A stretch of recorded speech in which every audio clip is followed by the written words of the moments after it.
Story 6. A father's struggle, a daughter's fight to save him.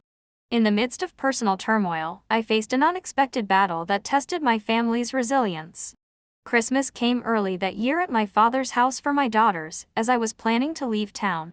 My ex-husband and I had agreed that the girls would stay with my dad until I returned to discuss custody arrangements. But he betrayed that trust, disappearing with our daughters to Granbury without warning. For 2 agonizing years, I neither saw nor spoke to my children. My calls and texts went unanswered, leaving a void that no parent should endure. During this painful separation, I maintained a job cleaning hotels in Fort Worth, trying to build some stability. Meanwhile, my father's life was unraveling in dramatic fashion. After divorcing his wife, he spiraled into heroin addiction. His home became a haven for opportunists who exploited his vulnerability, leaving him financially drained.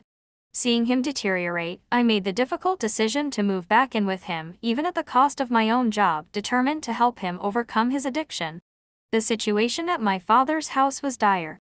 I drafted house rules, intent on ending the cycle of people taking advantage of him.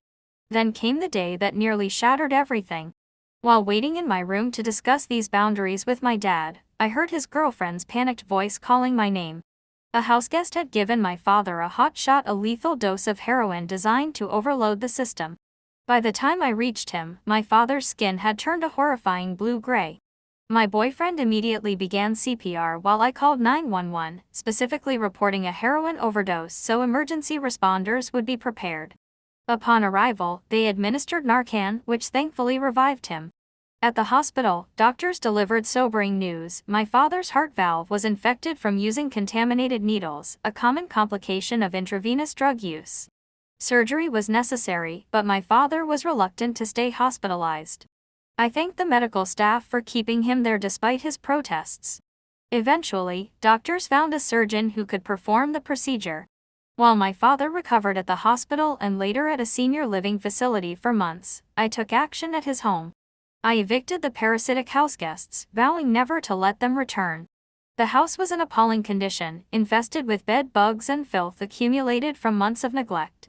I worked tirelessly to clean every corner and eliminate the infestation before my father's return. Believing my father was on a positive trajectory, I eventually moved out. The house was clean, the harmful influences were gone, and he seemed committed to sobriety and distancing himself from those who had enabled his addiction. I thought we had turned a corner, that the worst was behind us. But as I would soon discover, our family's story was far from over.